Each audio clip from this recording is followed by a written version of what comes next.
Hi, I'm Jeanette Roche. This is Bridge City News. Here are some of the top stories we've been following. The United Conservative Party under fire for hosting a Christmas party hours after imposing new restrictions on gatherings. Plus, the weather outside about to turn frightful.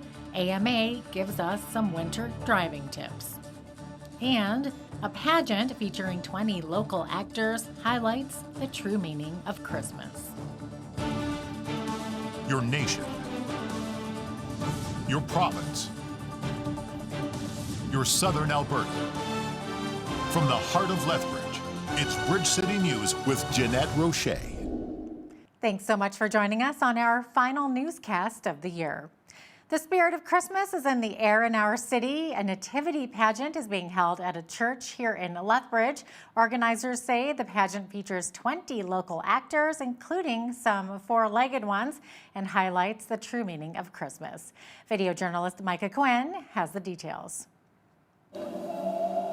For unto us a child is born. This live nativity pageant has been put on by the Jesus Christ of Latter-day Saints Church on Forestry Avenue for the past 35 years. Last year, the event was cancelled due to the pandemic, but pageant director Joy Steed says the group is happy to be back once more. The pageant has live actors and live animals. We have a donkey named Chico from Thistledown Farms, and we have 2 sheep from, they're 4-H sheep actually, from Taya Nickel has donated that for us to use. So live animals makes it kind of interesting for the viewers. Yeah, we just are excited to put this on for the community. It's a community service that we've been doing for all these many years. It's free of charge, and we love doing it. Steed says the church wanted to be able to celebrate the real reason for the season, which is the birth of Jesus. And it's a wonderful story. The Nativity is a wonderful story. It's a true story.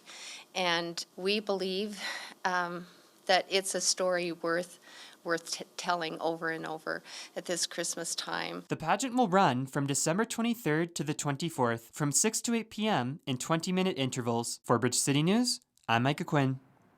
The Lethbridge Plasma Donor Center celebrated its one-year anniversary on Wednesday. The center has collected nearly 1,450 donations of plasma so far, which is equal to around 20,000 liters. Donating is simple. The plasma goes directly towards helping out Canadians who are in dire need. If you've donated whole blood before, when you donated whole blood, you did donate a portion of plasma. We actually only collect plasma, just plasma. So when a donor comes in, they actually get their red blood cells and their platelets back, and we just keep the plasma. So this plasma does get sent off for fractionation, which means it's made into plasma protein medicines that are then used by Canadian patients with immune deficiencies, neurological disorders. Most of the patients that use plasma protein products use them on an ongoing basis. It's not a one-time use. It helps help them thrive for the rest of their remaining life. There are 500 open appointments at the Lethbridge Center that need to be filled between now and early January. You can visit the Canadian Blood Services website if you're interested in donating plasma. Another deep freeze is expected for the province over Christmas. If you are planning on traveling, make sure to plan ahead, especially if you're going to be driving to your destination. AMA has some tips for a safe drive. You want to plan for the journey, not just the destination. So thinking about things, the night before you leave is checking road conditions, plugging your car in if it's going to get below minus 15 degrees, making sure that your car's going to start in the morning for you before you leave, carrying an emergency roadside kit in your vehicle, so that it's going to include things like a blanket, warm clothing, cell phone charger. In today's day and age, it's good to have a face mask, hand sanitizer in there as well. If you do find yourself in a situation where you need vehicle assistance, make sure to have your hazards on and stay inside your car until help arrives. A local author is giving back to the community this holiday season by donating copies of her book to the Lethbridge Family Services Angel Tree campaign. Angela Stewart sat down with Constance Douglas on her generous donation. Kind acts they're some of the most important things that we can do in life. And that's exactly what Constance Douglas did this Christmas season, donating 200 copies of her book to Angel Tree. It was wonderful because they were so all out of books, and they were ecstatic to have us come through and bring these books with a positive message. Douglas's book, Angie Quinn's Amazing Adventures with Schnoogie and Cruddy, tells the story of a young girl who goes on an adventure to rescue a lost friend, but is faced with some clashing voices along the way. The book also talks about performing an act of kindness. Having gone through hard times before, Douglas knew she wanted to give back to the place that helped her and to return that act of kindness. I was a single mom with 2 kids myself at one time in life, and Angel Tree helped me. And it made my Christmas and my kids' Christmas. Constance came in, and one of the things that we want to give in gift bundles is a book for every single child. That's a lot of books. And we had no books. Michelle Gallucci with Angel Tree says every book that was donated was given out in a gift bundle. Based on her selling books, preempting those sales. So she just donated the books to us, and we gave every single book out. We love them so much. Douglas says it was a wonderful feeling to be able to give back to the community and hopes to be able to donate more in the future. I just wanted to reach out to other people. If you would like us to donate more to the Angel Tree, you buy a book, give one to somebody you love, and we'll give one to somebody else who's loved. For Bridge City News, I'm Angela Stewart. Turning to today's case numbers, Alberta reported 1,625 new cases of COVID-19 today, up nearly 300 from yesterday, which was a daily figure not seen in the province since early October. Here in the South Zone, there are 241 active cases. 17 people are in hospital, 2 of which are in ICU. In total, there have been 290 deaths in the South Zone due to COVID. The province also announced this week that it's expanding vaccine eligibility and buying more rapid tests. Our province's top medical doctor says the province is changing the rules around the rapid antigen testing kits. Effective today, rapid tests should only be taken if you have symptoms of COVID-19. If you test positive, consider this as your test result and do not book a follow-up PCR test. Dr. Dina Hinshaw says PCR tests will now only be reserved for people who are high risk and symptomatic. From this point forward, we recommend that rapid tests be preferentially used for those who have symptoms for most people. If you are symptomatic and have access to a rapid testing kit, we encourage you to use that test instead of going for a PCR test. If you test positive and have symptoms, consider that as confirmation that you have COVID-19. Please isolate and notify your close contacts. If you test negative and have symptoms, you should stay in isolation and repeat another rapid test 24 to 48 hours later. If you are negative a second time, you need to stay in isolation until symptoms resolve, and no further measures are required once you're feeling better. Hinshaw says the change is in an effort to help ease the burden on their lab. The provincial government will be closed from December 24th through January 3rd, but Hinshaw says she'll hold 2 live public updates over the holidays to give a breakdown of cases, one on December 28th and another one on December 30th. The United Conservative Party has become under fire after hosting a Christmas party on December 21st, just hours after announcing they'll be implementing restrictions on holiday gatherings and venues on December 24th. NDP Labour critic Christina Gray says this is hypocritical. The hypocrisy and this government continuing to ask Albertans to do what they say but not what they do is incredibly frustrating and unfortunately, I think contributes to the challenges we're in now. Jason Kenney needs to lead by example, whether it is the Sky Palace parties we've seen, his MLAs going on vacations when Albertans have been told not to, and now having a Christmas party the same day the Minister of Health told all other workplaces they should cancel their Christmas parties. It is frustrating, it is exhausting, and Albertans are sick of it. We need to see stronger leadership from Jason Kenney and the UCP. We reached out to Lethbridge East MLA Nathan Newdorf and were told by his office staff that he was not at that party in Edmonton. We were also told it was a party membership event and not a caucus event. We were then referred to the UCP's communications department, but have not heard from them as of airtime today. And just as a reminder, as of 12:01 p.m. this evening, or 12:01 a.m. rather, tonight, the province will be implementing those new public health measures, including reducing capacity in large venues. Venue facilities that can accommodate over 1,000 people will be capped at 50%, or 500 people if the venue seats between 500 and 1,000 people. No food or drink consumption will be allowed. This mandate could also have an effect on New Year's Eve celebrations. Here in Lethbridge, the Coast Hotel is hosting a New Year's Eve 2022 gala with LA Chefs and the Chevelles. LA Chefs says they're waiting for answers from the province on what to do, but if they do cancel the event, then they will refund all tickets. Alberta's NDP is calling on the UCP to implement paid sick leave, particularly now that COVID cases are on the rise.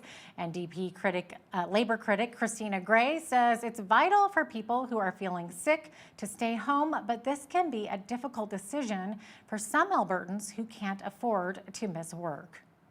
We know there are many Albertans who cannot afford to stay home from work and call in sick, or to take a few hours off work to be able to take a family member to be tested. Albertans need paid sick leave, and they need it now. Omicron is rising, and we need to buy more time.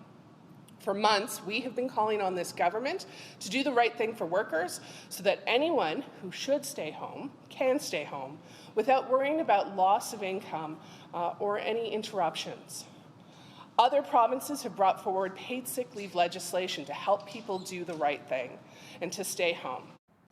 Both of Lethbridge's post-secondary institutions will be switching back to online classes for the first part of the semester in January in an effort to stay ahead of the Omicron variant. On Wednesday, a letter was sent to the U of L's campus community announcing that they'll be holding all classes remotely until January 22nd, but the January 5th start date for the semester will not change. Just hours later, a release by the college announced that all scheduled classes for January 6th and 7th will be canceled, except for apprenticeship classes, which will resume in person on January 4th.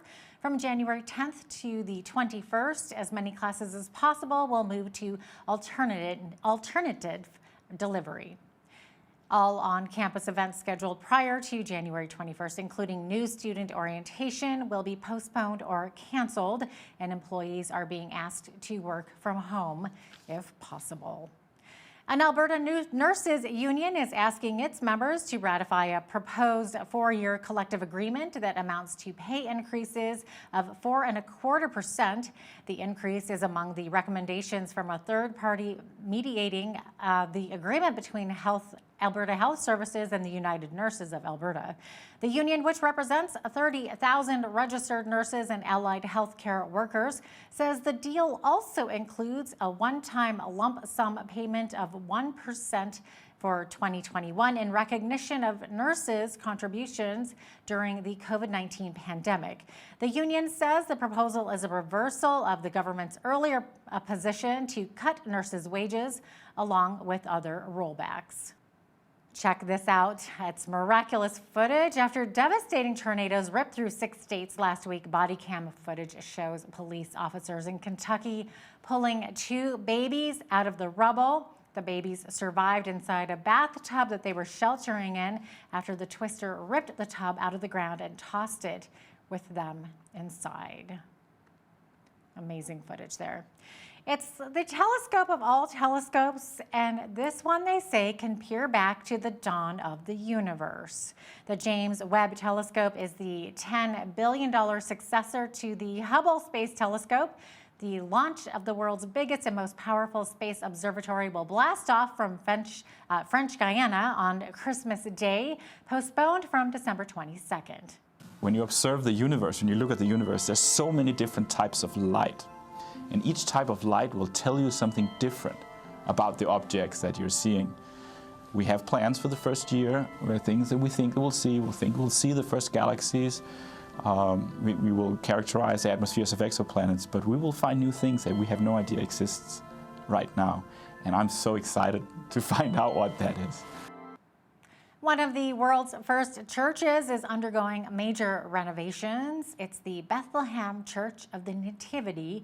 And as CBN Middle East Bureau Chief Chris Mitchell tells us, despite COVID limiting visitors, the church's spiritual life remains strong. Commissioned by the Roman Emperor Constantine at the request of his mother Helena, the Church of the Nativity is built over the place where many believe Jesus was born. Whenever anybody comes from all over the world, they have to taste and to feel the place where actually Jesus was born here, as to give the people the peace and love. The Church of the Nativity was built about 1,700 years ago. Since then, it's been destroyed and rebuilt a number of times.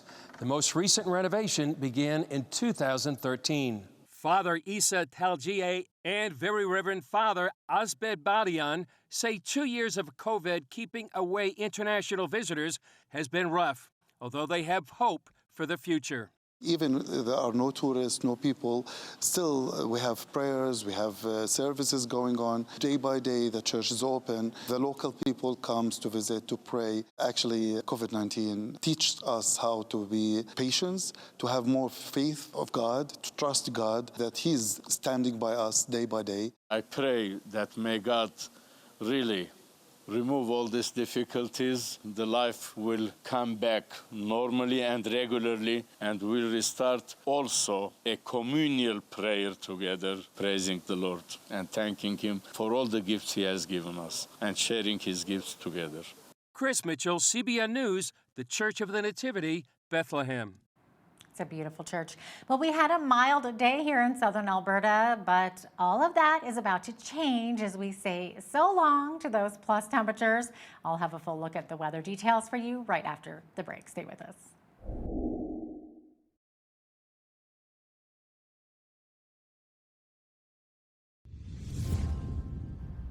Welcome back. We had some mild temperatures today, in fact, above seasonal, but we're going to be seeing a return to that wintry cold stuff coming up as soon as this evening. Actually, we're going to see that drastic drop in temperature. Chance of flurries, wet flurries actually, mixed with rain into late this afternoon and this evening. Minus 16 overnight, minus 16 tomorrow, Christmas Eve. We're going to be seeing a chance of flurries.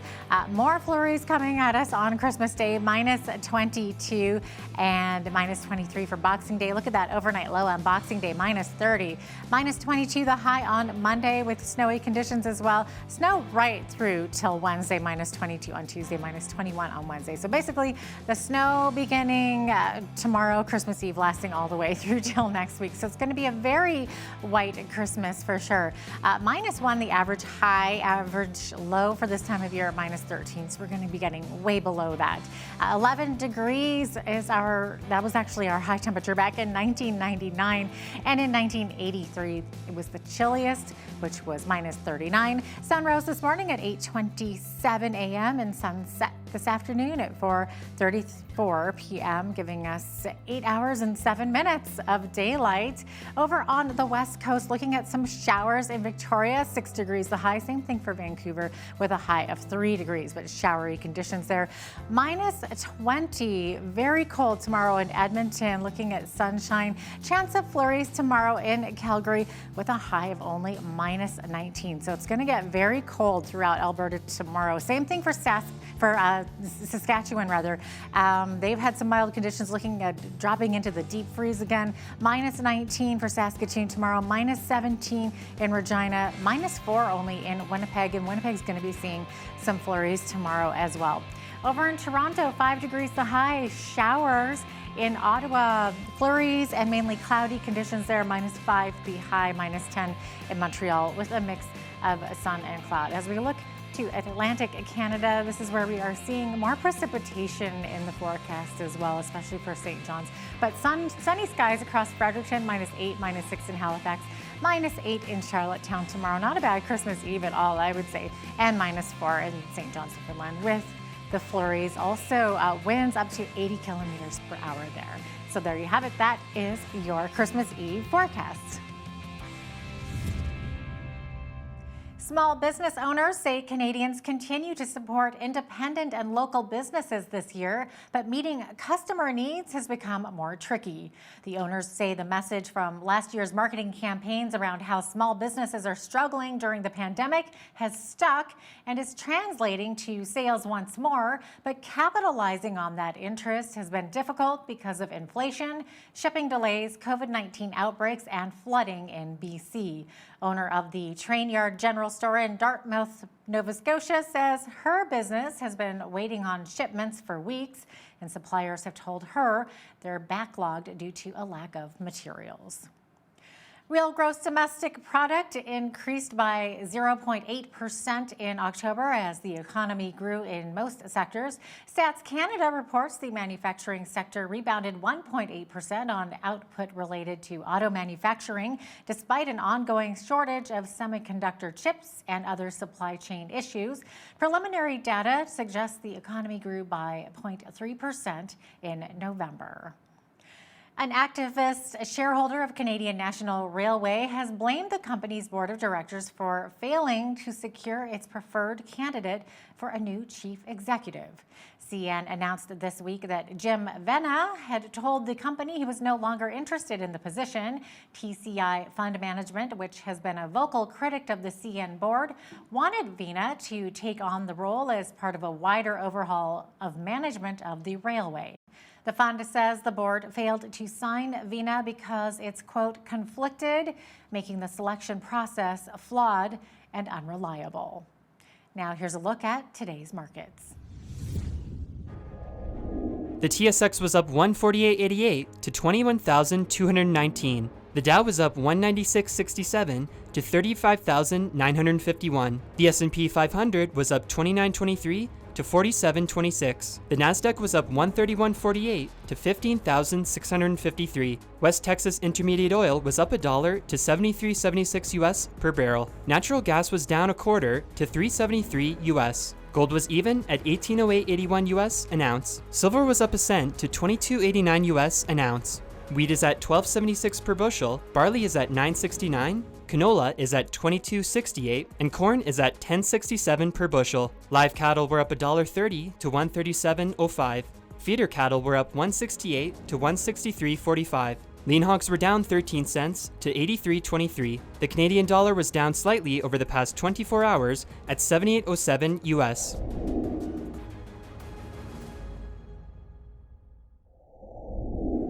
Recapping one of our top stories, the United Conservative Party is coming under fire after hosting a Christmas party on December 21st, just hours after announcing they'll be implementing restrictions on holiday gatherings and venues on December 24th. NDP Labour critic Christina Gray says this is hypocritical. We reached out to Lethbridge East MLA Nathan Newdorf and were told by his office staff that he was not at that party in Edmonton. We were also told that it was a party membership event and not a caucus event.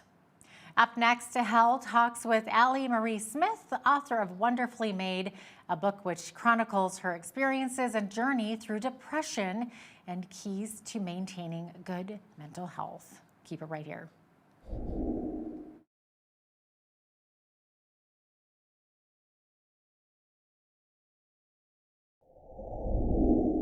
The term mental illness seems to have some stigma associated with it, and it's a challenge that many people live with today.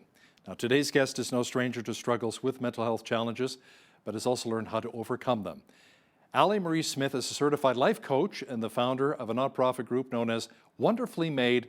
She's also author of the book, Wonderfully Made, Discover the Identity, Love, and Worth You Were Created For. Allie, welcome to Bridge City News. Thank you so much for having me. You bet. Now, what is your organization Wonderfully Made all about? Our mission is to help teen girls and young women know their God-given value and live spiritually, emotionally, and mentally healthy lives. So we offer young women's conferences. We have a podcast for young women and the women who love them, many films, online encouragement. We send encouragement packages to teenage girls here in the US who are in mental or emotional distress. So we do a lot to really encourage young women to really live into their true identity in Christ. I'm glad you brought up online encouragement, because nowadays there seems to be a lot more online bullying. So this really counteracts that nicely, doesn't it? It is. It is an experience too many girls are experiencing. Absolutely. Now, Allie, as a young woman, you attempted suicide and lived with a mental health diagnosis. Would you care to share some of that story and where you're at today? Absolutely. Well, I was a good girl from a good home and had every reason to be happy. And I was pretty feisty and confident until about the age of 12, when I started to experiencing uninvited feelings of loneliness, insecurity, unworthiness. And it really didn't add up because I had everything a girl could want, loving family. I never experienced any childhood trauma. And so looking back, it was really the onset of what would become clinical depression, which really escalated through high school. And on the outside, it looked like I was the girl who had it all together, excelling in school and in soccer. But on the inside, I was really fighting a very difficult battle with depression. And 2 weeks after I graduated, summa cum laude, with a smile stretched across my face and appearances were deceiving, I found myself in a deep and a dark and a debilitating depression, unable to sleep, eat, or talk. My body was alive. There was no life within me. I was admitted to the psychiatric hospital, put on antidepressants, sent home 3 days later. And you're right, on a gloomy June day, I grabbed the car keys from my house in Silicon Valley, where I lived, and I headed off to the Golden Gate Bridge with intention to end my life. So what happened? Where did you, is it at that point that maybe God reached out to you, or did somebody else reach out to you that stopped you from taking the next step? Well, God certainly intervened that day. I was driving somewhat recklessly. My tire hit a curb. I got a flat tire and I sat in my car, paralyzed, unsure what to do. And there was a knock on my window, and a silver haired, kind hearted man came and asked me if he could help me and called for roadside assistance. I engaged with a real conversation with that man after not talking for over a month with anyone. And that encounter gave me a little hope. And after my tire was fixed, I headed home to my family. Unfortunately, that wasn't the end of my challenges with mental health. That fall, I tried to go to college. A therapist advised my parents, I should get on with my life, but I wasn't well, and I came apart again. And I was readmitted to the psychiatric hospital during September 2001. I even watched the Twin Tower attacks from the hospital. But this is where the beautiful part happens, because I was as broken as a girl could be, very sick in mind, body, and spirit. Christians in my family's life began praying for me. And I asked for a Bible as the medication and the treatment started to lift the desire to end my life. And I started to read it for the first time. And I saw that Jesus loved the broken and came to offer them hope and healing and belonging.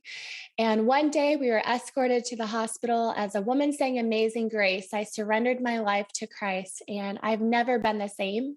I have had battles with mental health since then, but that is the story of how Jesus intervened in my life and rescued me. Today, I'm thriving, free from symptoms of mental health, and I do everything I can to try to stay well and to be well, and professional help has really helped me so much. That's wonderful to hear. Allie, in the process of finding your own identity, you've become very passionate about helping teenage girls and other young women know their God-given value and identity. Why is that so very important to you? Well, I know what it was like to be a teen girl, lost, confused, insecure, flooded with feelings of unworthiness and shame. And this is an experience too many of our teen girls and young women are experiencing. About 1 in 4 young women struggle with a mental health condition, whether that's depression, anxiety, or an eating disorder. To compound this, they are living in a godless culture that tells them their worth is found in their appearance and in their influence and in their successes, and they are contending with the toxicity of social media. And many girls don't know the love of Christ and that their true value and identity is simply found in a personal relationship with God. And so I am so passionate about teen girls and young women because I know through my story that God can do beautiful things with a broken life. And he can help these girls and young women really live the lives they were created for. Do you sometimes maybe encourage young women to get off of social media for a period of time because it can become quite toxic? Absolutely. I actually extended an invitation to every teen girl, young woman, mom, mentor in our community to take a social media detox as they read through my book, because it is so much about our true purpose and it's about living an intentional life. And so I always invite and challenge young women to trade a distracted life for their actual life, to practice the spiritual discipline of presence. And we know that social media is highly toxic to young users, but especially teenage girls. Even Facebook's own findings have realized this, that it increases anxiety and depression. So I tell every girl, every adult who is experiencing mental health issues, I think the last place they should be on is social media, unless by some reason they're able to handle it in a healthy way. So, Allie, do you believe that beauty and purpose comes really from our brokenness? And if so, why? Well, I think our beauty and purpose is ultimately found in our relationship with Christ, but I do believe that there is so much beauty that can be found from being broken. In breaking and coming to God, we can even become more beautiful. There is a Japanese form of pottery known as kintsugi, and it's where the potter takes a piece of pottery that has been broken and shattered into countless pieces. And instead of throwing that broken piece of pottery away, that potter takes all those pieces and using an often gold or silver lacquer mends them together into a new piece of pottery that is even more beautiful and resilient than it was before the breakage. And I believe this is a beautiful analogy of what God can do with the broken parts of our lives. He doesn't throw us away. He is our great redeemer, and his eternal plan for us is good. And so we know that all things can work together for good for those who love God and are called according to his purpose, and he doesn't waste our pain. Amen. Allie, how do you fight for your own mental health?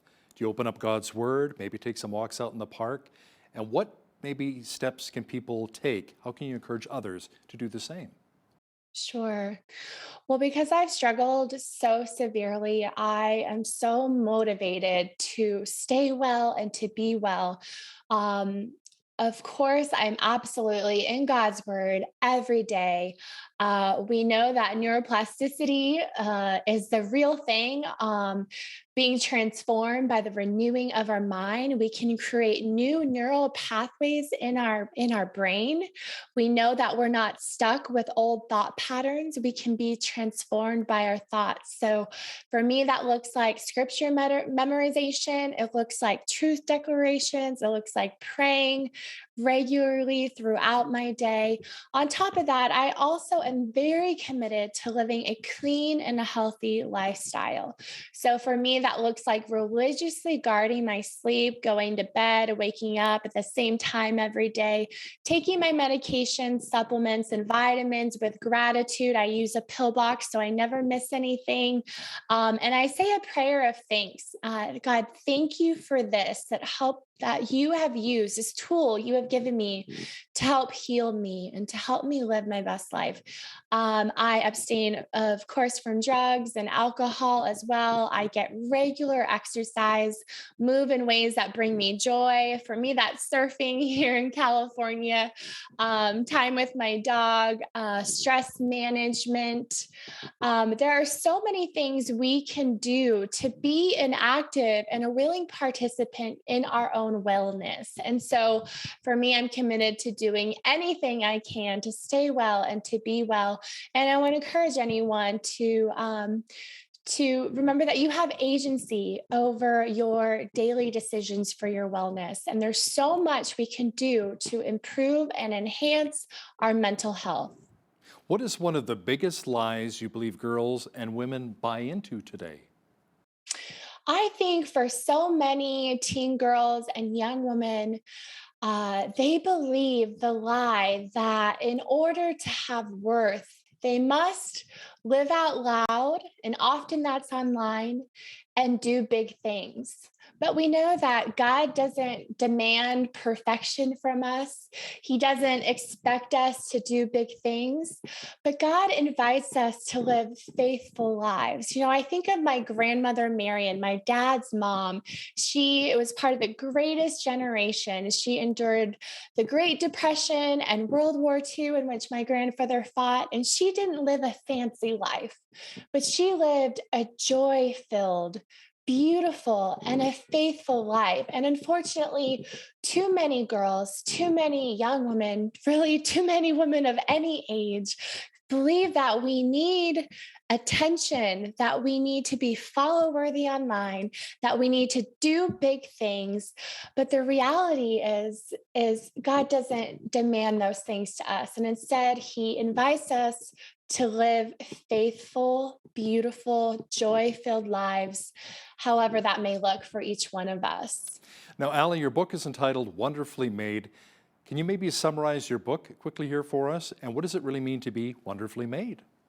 I would love to. This is the message I would love any young woman and really woman of any age to really grasp. It's really about knowing, the tagline really captures it. It's about discovering the identity, love, and worth we were created for through our relationship with Christ. It has 30 short chapters.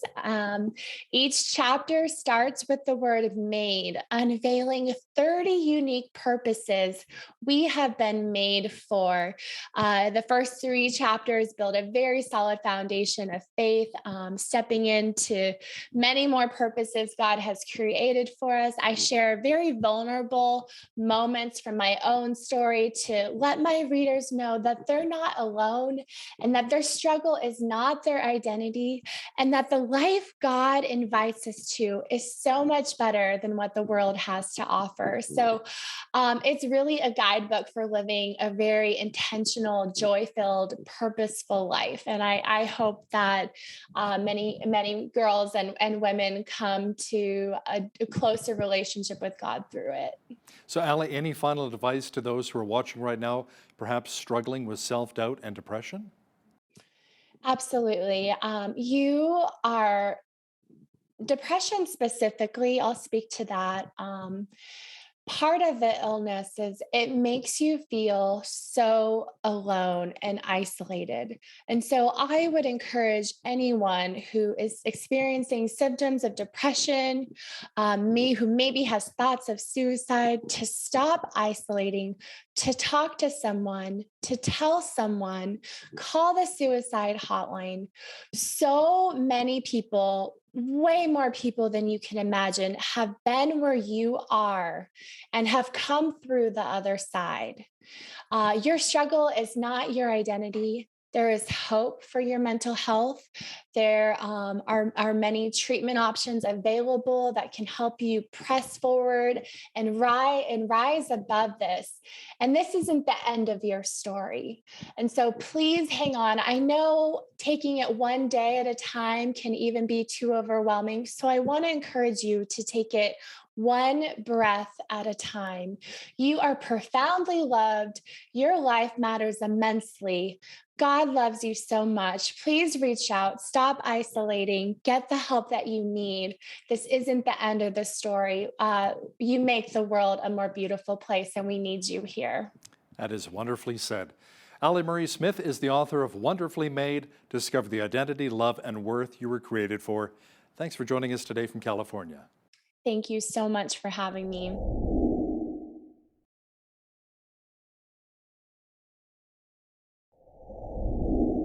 Well, here in southern Alberta, science and agriculture go hand in hand.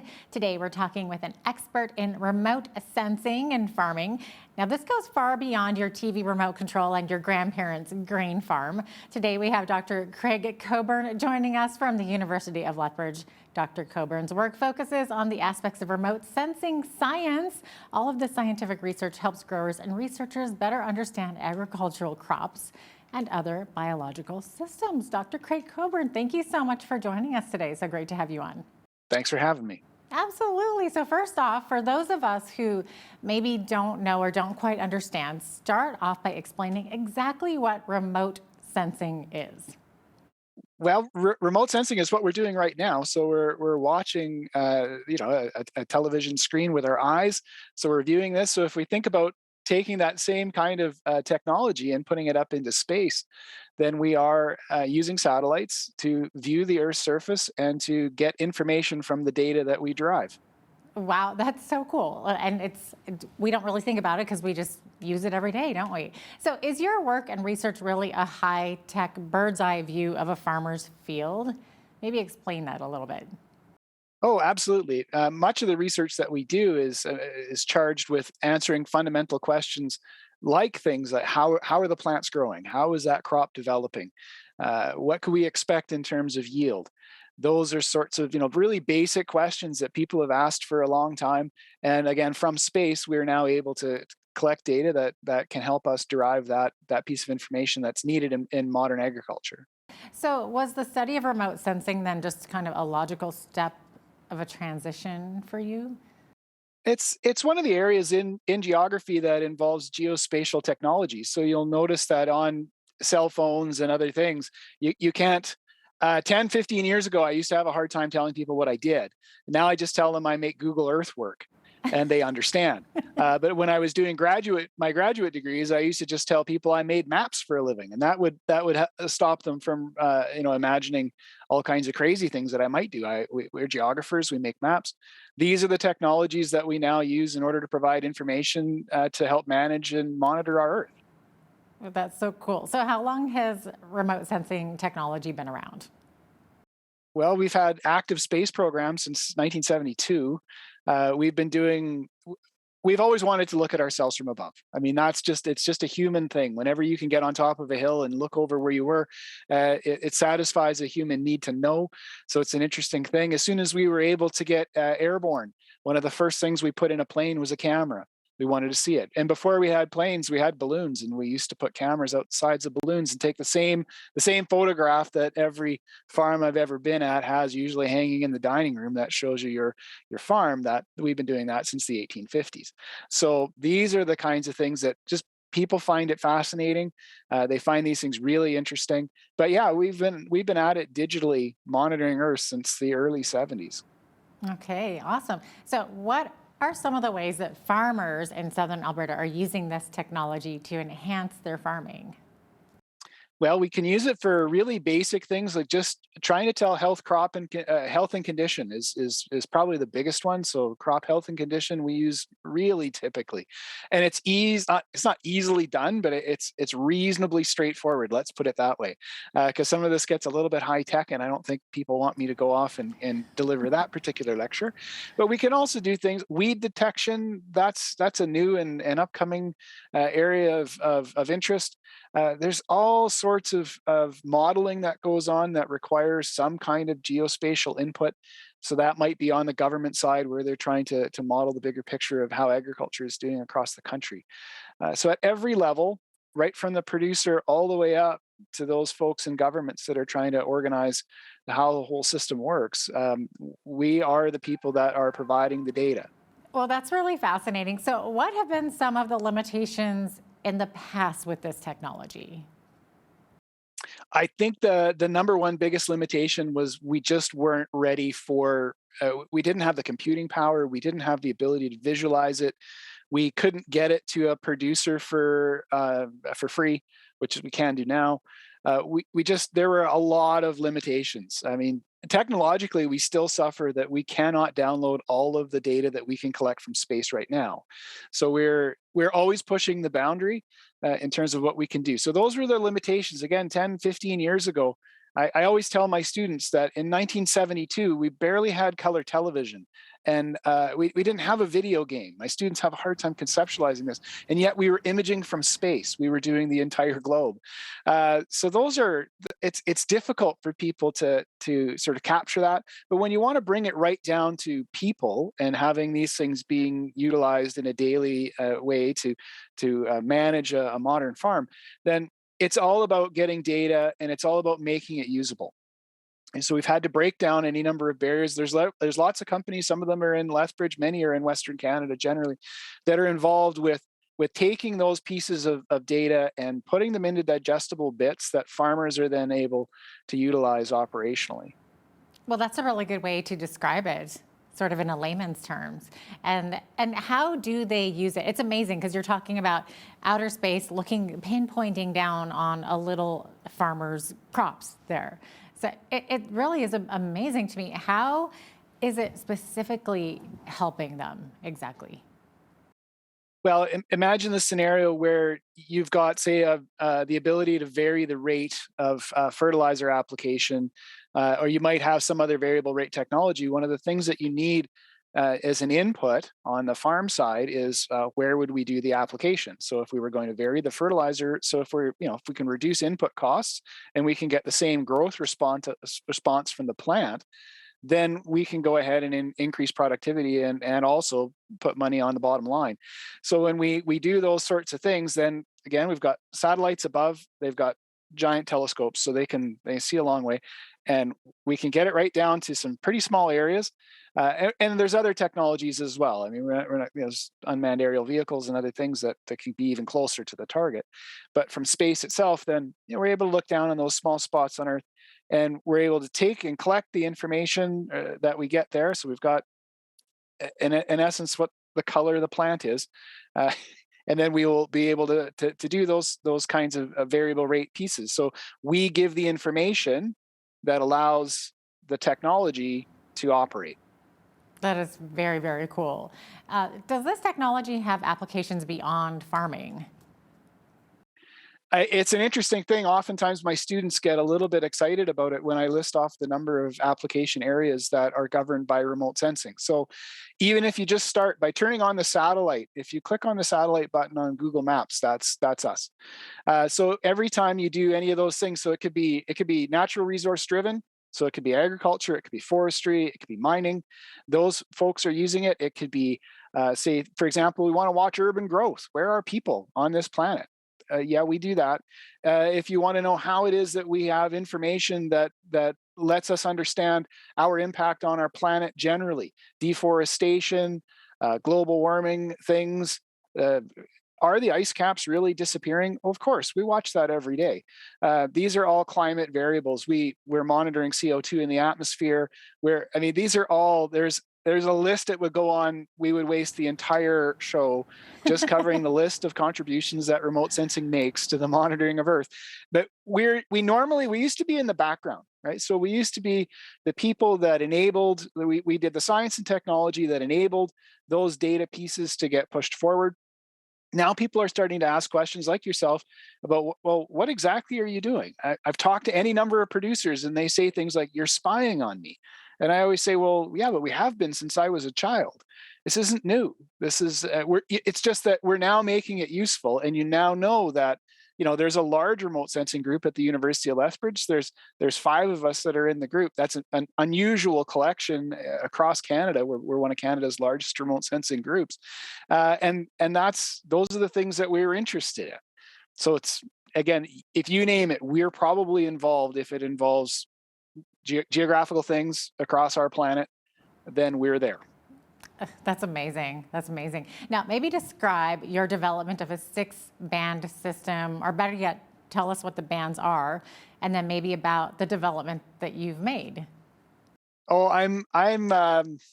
so I do remote sensing fundamental work. So I do remote sensing physics. That's my specialty. So I build things. That's the way I shorten it up. So if scientists can't build their own tools, then they're forced to ask the questions that those who do build the tools ask. I want to ask my own questions. And in order to do that, I have to literally get in and do a little bit of electronics. I do know how to weld, so I build giant robots and things.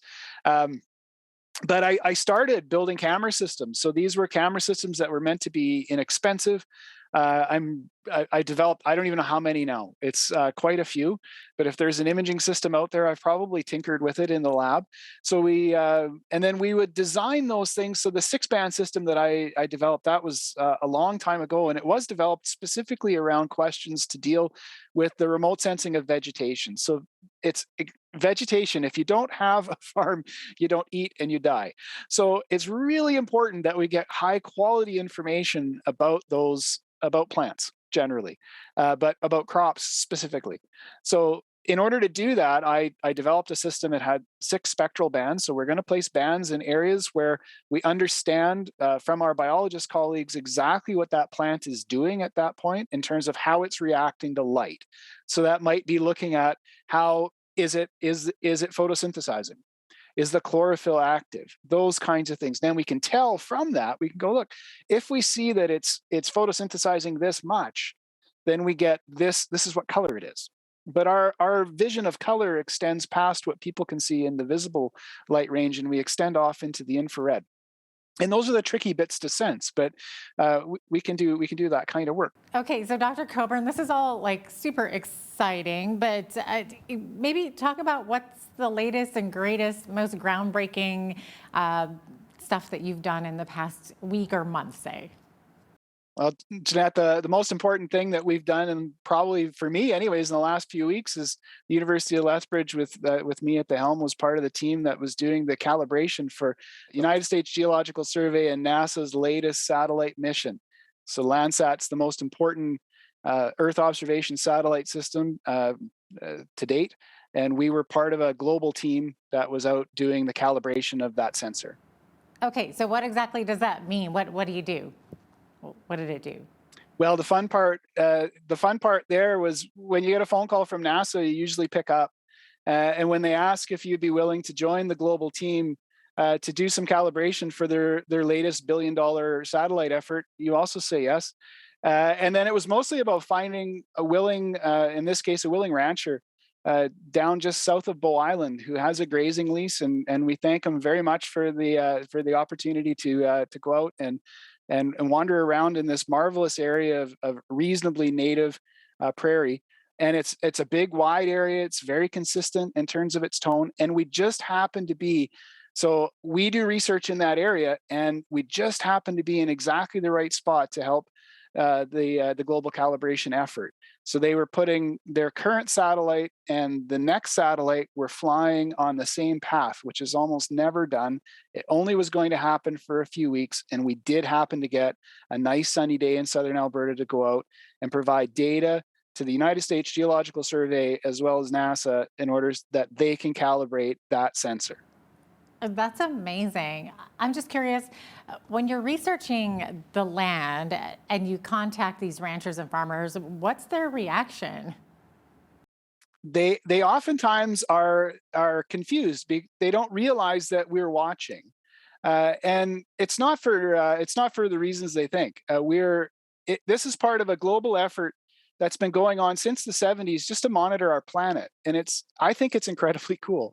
But we're able to convince them, of course, because a lot of people in the general public don't really understand that this is happening every day, all the time.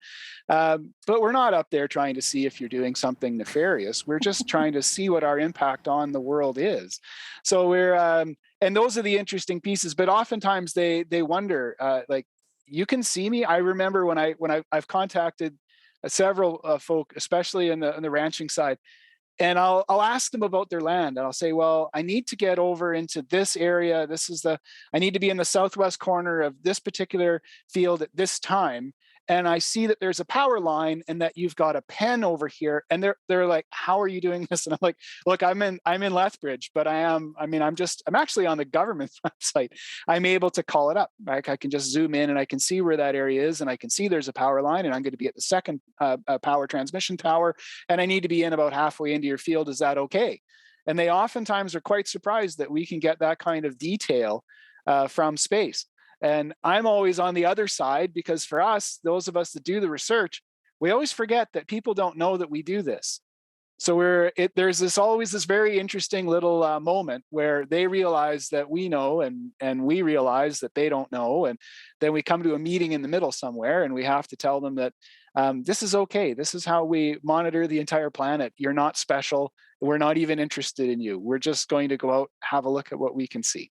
Amazing. And Dr. Coburn, if people want to learn more about your work or this technology, where can they look?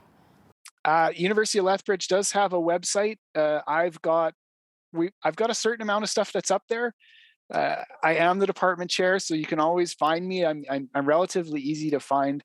A lot of our work, of course, is published, and those things are all sitting in the public domain, so they're available for people to read.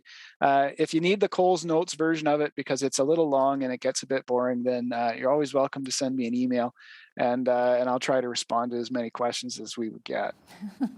Awesome. Dr. Craig Coburn, thank you so much for your time today. We really appreciate hearing about all the great research taking place at the University of Lethbridge, as always.